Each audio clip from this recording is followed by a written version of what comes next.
अगर मैं आपसे पूछूं कि सबसे ज्यादा ट्रेंडिंग में क्या चल रहा है तो आप क्या कहोगे? गूगल ट्रेंड पे सर्च करोगे क्या? अगर ऐसा है तो इसकी कोई जरूरत नहीं है भाई, क्योंकि सबको पता है कि वड़ा पाव और वड़ा पाव ही वायरल हो रहा है। और जब वड़ा पाव को लेकर मार्केट में अलग अलग प्रकार के ट्रेंड चल ही रहे थे, कोई फाइटिंग कर रहा है, कोई कुछ बोल रहा है, कोई शायरी बोल के बेच रहा है भाई, तो तभी मेरे खाली दिमाग में एक आइडिया आया कि क्यों ना वड़ा पाव की हिस्ट्री को ही जाना जाए कि आखिर ये वड़ा पाव को बनाया किसने, जिसने ये सारा तमाशा खड़ा करके रखा है। कौन था वो? कौन कौन कौन? तो बस इस वीडियो में हम यही जानेंगे कि आखिर ये कब और कैसे आया इंडिया में। तो फिर बिना किसी बकबक के वीडियो स्टार्ट करते हैं।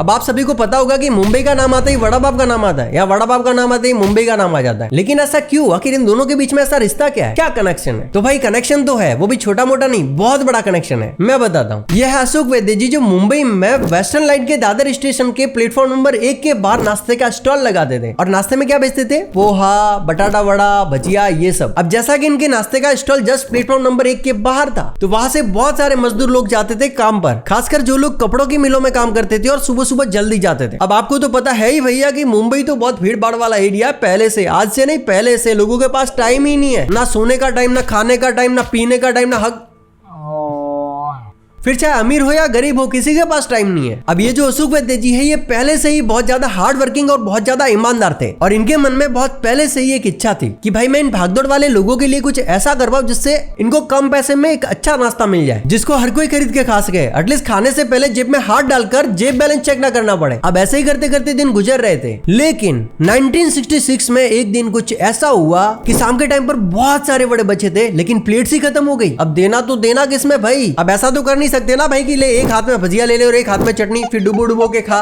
लेकिन तभी एग्जैक्ट सामने से एक पाव वाला जा रहा था, जिसके पीछे बहुत सारे ब्रेड्स एंड पाव बांधे हुए थे। अब अशोक वैद्य जी की उस पर नजर पड़ी और उनके दिमाग में एकदम छपाक से आइडिया आया, मछली छपाक। तो उन्होंने उस साइकिल वाले को बुलाया कि इधर आ भाई, और उससे बहुत सारे पाव खरीद लिए। अब पाव को हाथ में लिया, बीच में से काटा, बीच में वड़ा रखा, ऊपर लहसुन की चटनी डाल के सीधा मिर्ची के साथ कस्टमर को दिया हाथ में, लो भाई ये खाओ। अब ये एक तरह का एक्सपेरिमेंट था। कस्टमर को खराब भी लग सकता था और कस्टमर को अच्छा भी लग सकता था, बस देखना ये था कि कस्टमर का रिएक्शन क्या होता है। और कस्टमर का रिएक्शन कुछ ऐसा था।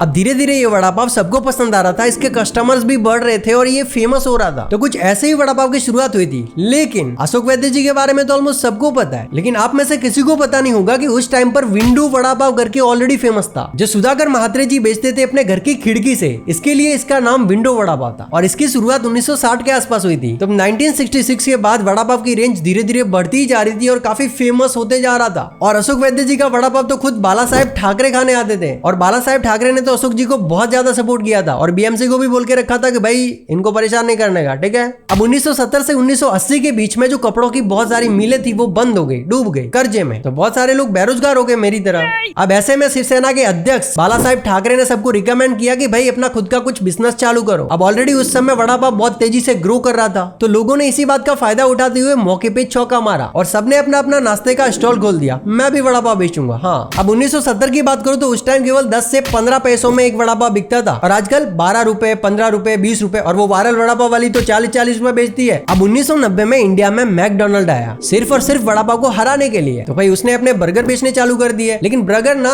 3-4 वैरायटी रहेंगी तो भी ऑलमोस्ट टेस्ट उसका सेम ही रहता है। लेकिन वड़ा पाव में ऐसा नहीं है भाई, सबका अपना अपना अलग अलग रेसिपी रहता है और कोई किसी के साथ शेयर नहीं करता, बताता नहीं है, सीक्रेट रखते हैं। कोई ये सूखा चटनी डालेगा, कोई लहसुन की चटनी डालेगा, कोई लाल चटनी डालेगा, कोई पीली चटनी।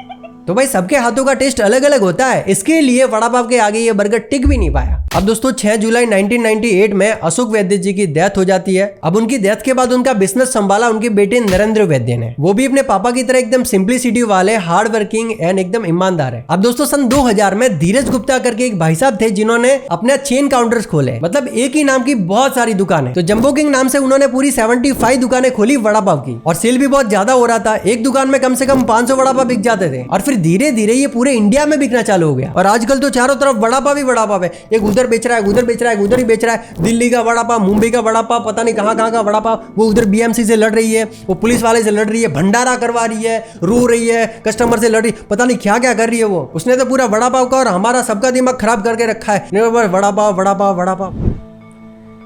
वैसे दोस्तों मैं ये सोच रहा था कि जब इतना ट्रेंड में चल रहा है ये वड़ा पाव, तो मैं भी कहीं पे दुकान कर दूं। दोस्तों 23 अगस्त को the world vada pav day मनाया जाता है। तो दोस्तों आज अगर हम और आप वड़ा पाव खा पाते हैं तो ये सब अशोक वैद्य जी की देन है। और जैसा कि मैंने कहा कि उनका बिजनेस आज भी चल रहा है। मुंबई में दादर का वेस्टर्न लाइन का जो स्टेशन है उसके प्लेटफॉर्म नंबर 1 के बाहर उनके बेटे नरेंद्र आज भी वड़ा पाव बेचते हैं। तो कभी जाओ तो छक लेना। ये वीडियो अच्छा लगा हो तो लाइक एंड चैनल को सब्सक्राइब कर देना। राधे राधे।